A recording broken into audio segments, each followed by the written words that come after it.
오순절후 20번째 주일 3부 예배로 영광 돌리는 귀한 성도들에게 하나님의 크신 은혜가 함께하기를 주님의 이름으로 축복합니다. 제가 기억력이 자꾸 떨어지는 것 같아요.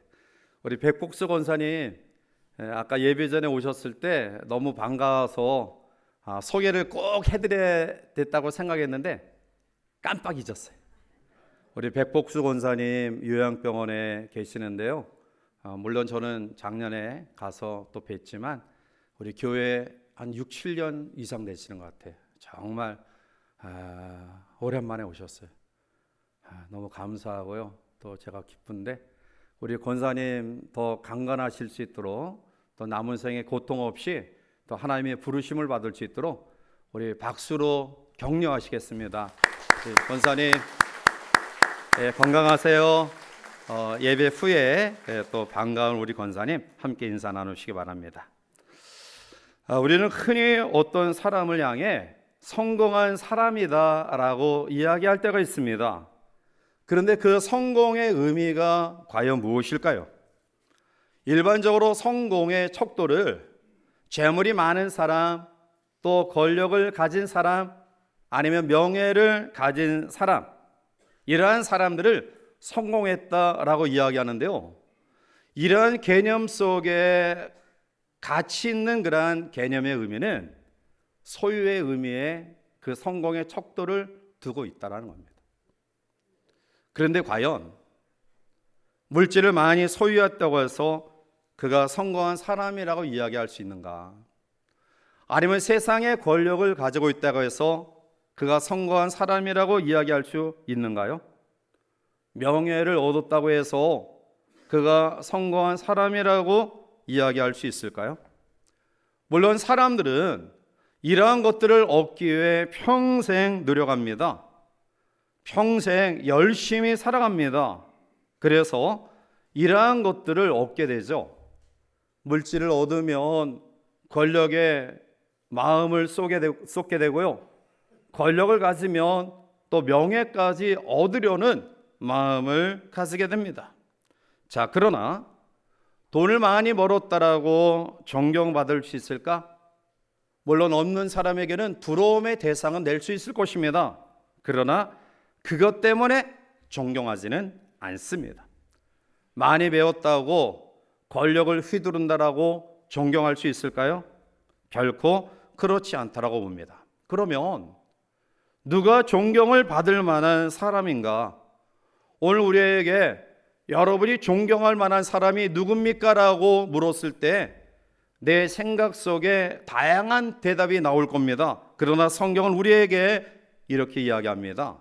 12절에 사람의 마음에 교만은 멸망의 선봉이요 겸손은 존귀의 길잡이니라. 아멘. 어떤 사람을 볼 때 참 존귀하다, 그렇게 우리가 느껴서 그 사람을 면밀히 보니까 그 사람의 뒤에 겸손이 항상 따라 붙는다라는 거예요. 존귀의 길잡이가 겸손이다. 겸손한 마음을 가질 때 존경받으며 귀하게 여김을 받는다라고 말씀하고 있습니다. 일본의 신학자인 우츠무라 간조는 위대한 사람은 유아 독존적인 존재가 아니라 자신의 약점과 부족을 알고 어린아이같이 아버지를 의지하듯 의지하는 마음을 가진 사람이다 라고 주장합니다. 즉 가장 위대한 사람은 겸손한 사람이다 라는 겁니다. 주님도 마태복음 18장 3절과 4절에 이르시되 진실로 너희에게 이르노니 너희가 돌이켜 어린아이들 같이 되지 아니하면 결단코 천국에 들어가지 못하리라. 그러므로 누구든지 이 어린아이와 같이 자기를 낮추는 사람이 천국에서 큰 자니라 말씀합니다. 재산이 많다고 해서, 권력을 가졌다고 해서, 명예를 소유했다고 해서 교만한 마음을 가진다 한다면 아무도 그를 좋아할 사람 없을 것입니다. 성경의 존귀함의 길잡이는 바로 겸손이다. 그러면 겸손한 사람의 특징이 무엇이냐? 오늘 잠언 기자는 우리에게 몇 가지로 귀한 교훈의 말씀을 주는데요. 오늘 우리가 이 말씀을 실천함으로 존귀함을 받는 겸손한 죄의 사람들이 되시기를 원합니다. 먼저는 남의 말을 잘 경청하는 사람입니다. 오늘 13절 말씀 가운데 오면 사연을 듣기 전에 대답하는 자는 미련하여 욕을 당하느니라 말씀하고 있습니다. 인간과의 관계 속에서 갈등과 상처를 유발하는 원인 가운데 가장 중요한 원인은 상대방의 이야기를 채 듣지도 않채 자기의 생각을 강요하고 주입시키려는 마음을 가질 때 인간관계에 상처를 입는 경우가 많습니다. 그러므로 온전한 인간관계 속에서 가장 중요한 것은 상대방의 이야기를 끝까지 들어줄 수 있는 인내의 마음입니다.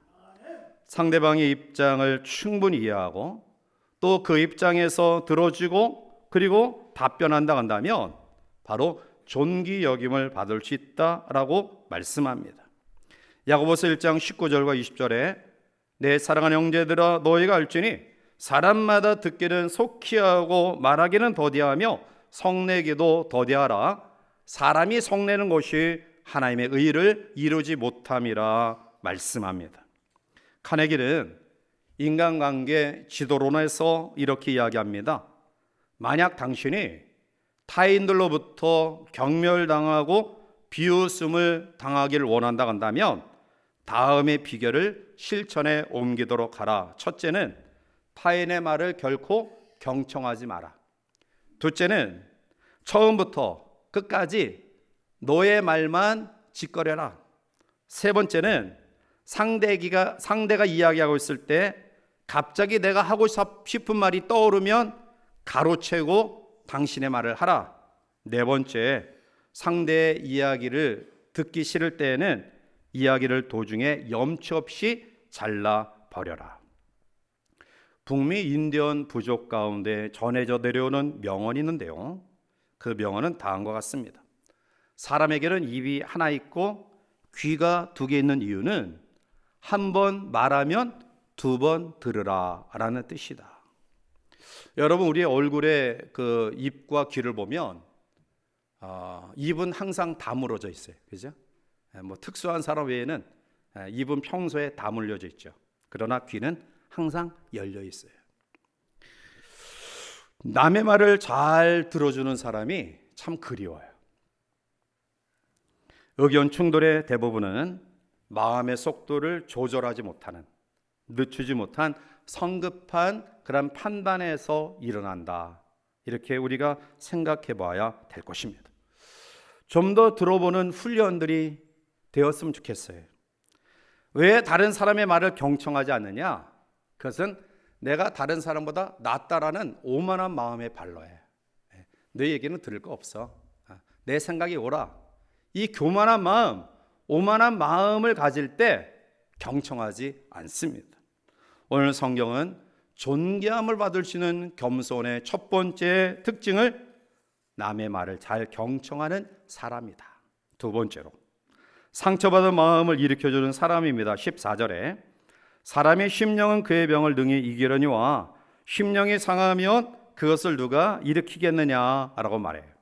심령이 상했다라는 것은 의지가 꺾였다라는 겁니다. 절망이 밀려왔다라는 의미입니다. 감정적인 상처를 받은 것을 의미하죠. 우리가 살아가면서 특별히 요즘 이 환절기 때 우리 권사님들 또 집사님들 여러분이 오늘 감기 몸살로 못 오신다라고 이렇게 통보를 해오셨어요. 자, 그런데 감기 몸살 걸릴 수 있어요. 그렇죠? 육체의 질병을 우리가 경험할 수 있는데요. 그런데 중요한 거는 심령이 건강한 사람은 이 감기 몸살도 빨리 회복해요. 그런데 마음의 상처가 아주 깊은 사람은 똑같은 감기도 오래 걸려요. 우리나라 사람의 사망 원인 가운데 1위가 암이라고 하죠. 암의 가장 큰 원인은 스트레스예요. 결국 스트레스를 받으면 내 마음에 상처가 쌓이면서 병이 되는 거예요.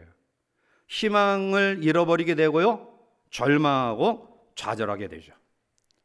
이러한 상황 속에서 상처받은 마음을 일으켜주는 사람이 있다는 것이 참 너무나 소중하고 고맙고 귀한 일인 것 같아요.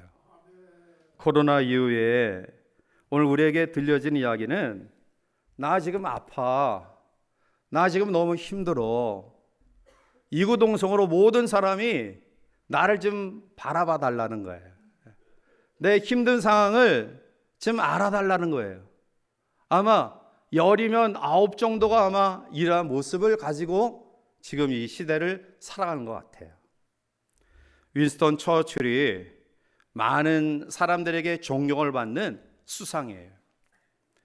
그는 어느 날 한 국회 연설 가운데에 자기가 사랑하는 후배가 국회의원이 돼서 처음 연설할 때에 너무너무 떨리고 그리고 불안해하는 모습을 보게 되었어요. 그래서 자기 비서를 통해서 조그만 메모를 그에게 전달했는데요. 그가 그 메모를 받고 난 이후에 아주 당당하게 국회에서 연설을 잘했어요. 자, 처칠 경이 이 후배에게 보낸 쪽지는 단 한 그러한 글자예요. 그것은 뭐냐면 너는 해낼 수 있어, 이 말이에요.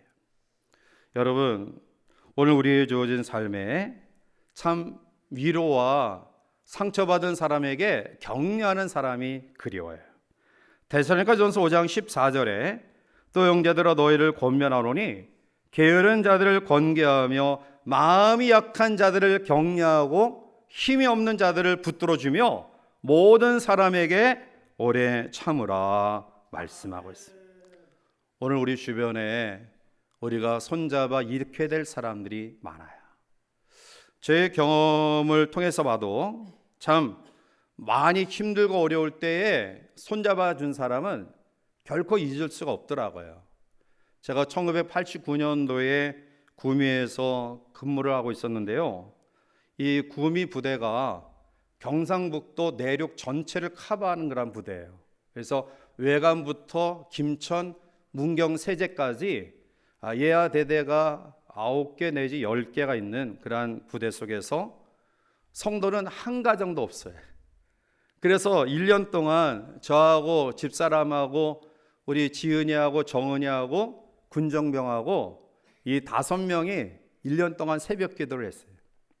그런데 서럽고 또 안타까운 것은 제가 이사를 이제 명을 받아서 다른 곳으로 이사를 해야 되는데 우리 성도들이 한 사람도 없으니까 옛날에는 포장 이사가 어디 있어요. 대한통은 제가 몇 날 며칠 밤새워서 그 많은 책들을 다 싸고 짐 꾸리고 그리고 아침부터 이제 대한통운에 실어서 이사하는데 점심이 지났는데 아무도 저희 가정에 식사 대접하는 사람이 없는 거예요.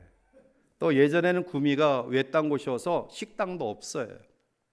그런데 저희 부대 가운데 불교 신자 회장 가정이 목사님 오셔서 간단하게 식사하고 가셔요.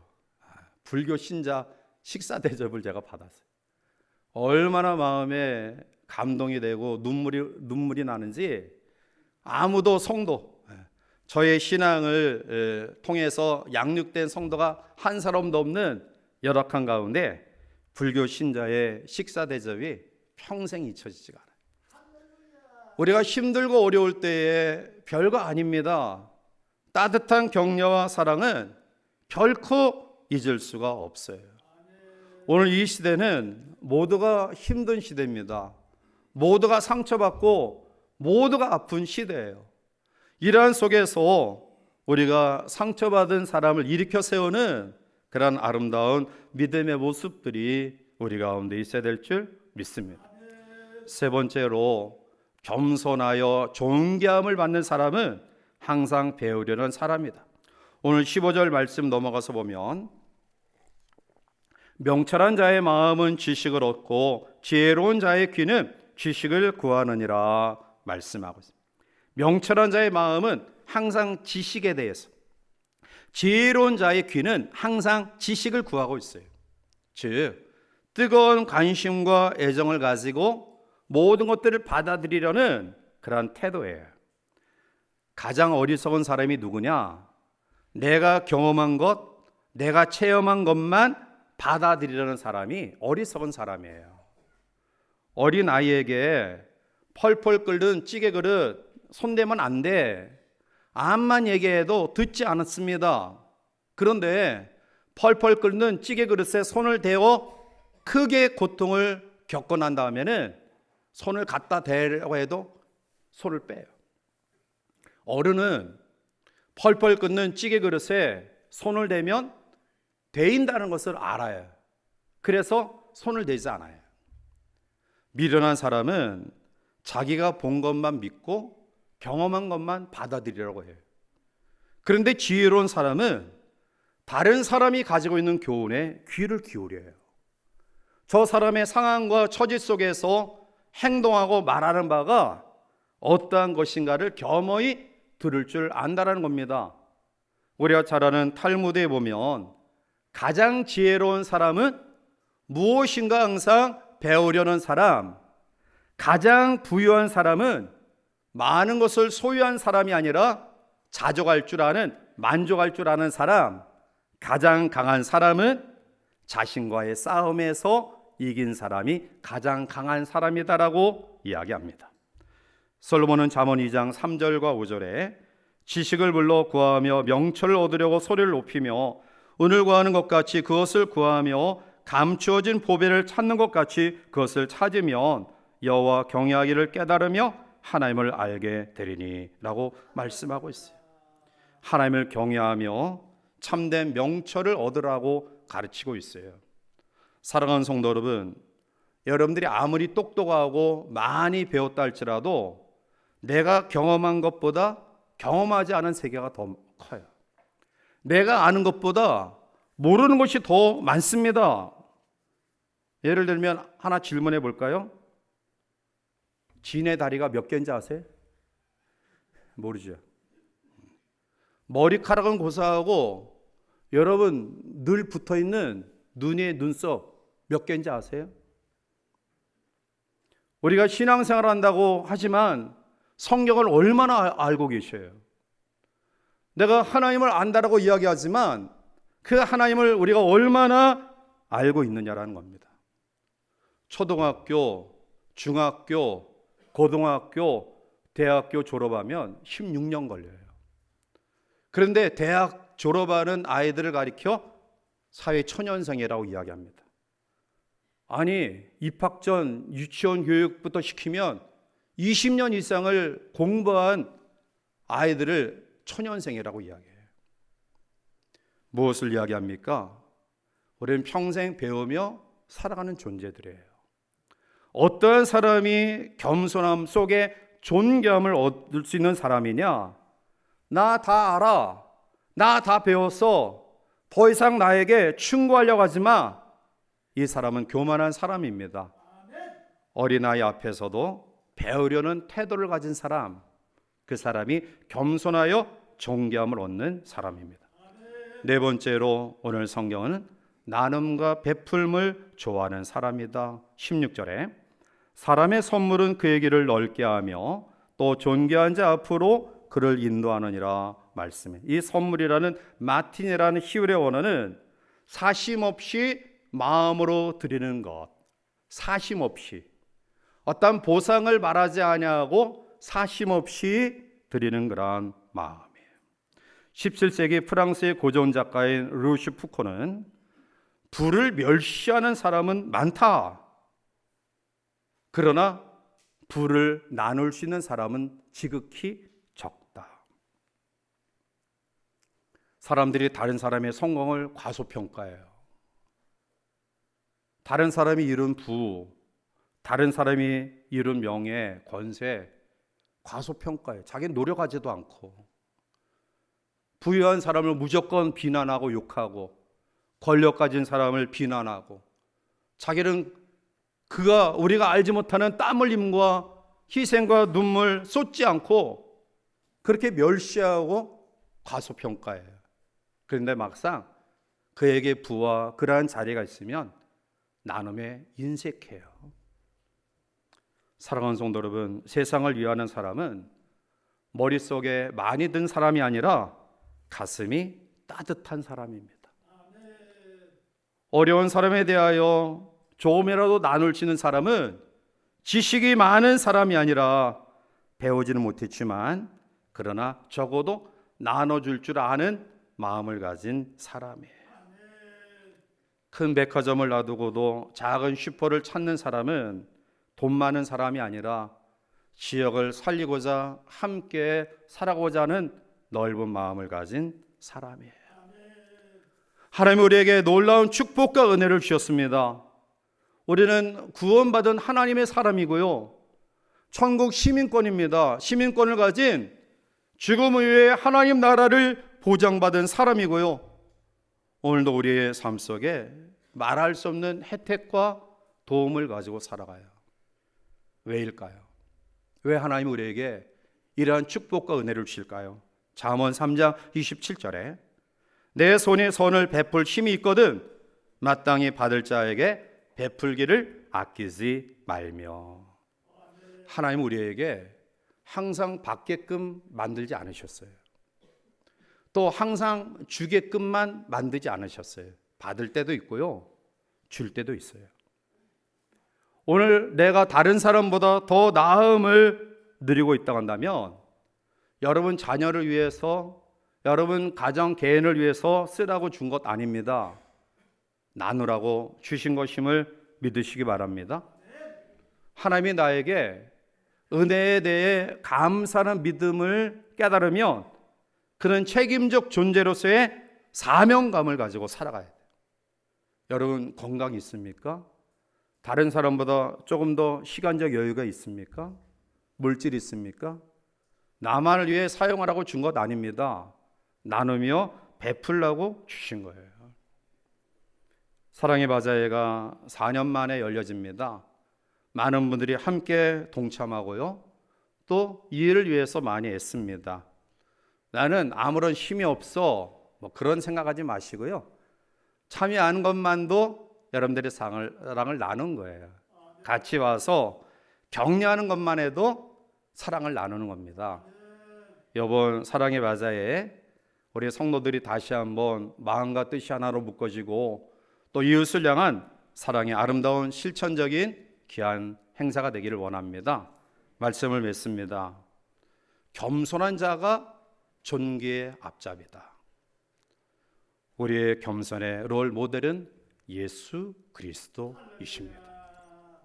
주님은 항상 죄인들을 대할 때, 사람들이 손가락질하는 사람 대할 때도 비난하며 먼저 대하지 않았어요. 그 사람의 숨겨진 긍정적인 자아상을 일깨워서 용기 주었고요, 그리고 오는 수많은 사람들 외면하지 않고요, 그들의 상처를 어루만져 주었습니다. 오늘 우리에게 작은 미물에게서도 배울 것을 끊임없이 이야기하신 주님은 자기의 생명까지 내어주셔서 우리가 하나님의 사람이 된 겁니다. 그 하나님의 사랑을 우리가 정말 깊이 깨달아 안당한다면 우리도 주님 닮아 살아가야 되지 않을까요?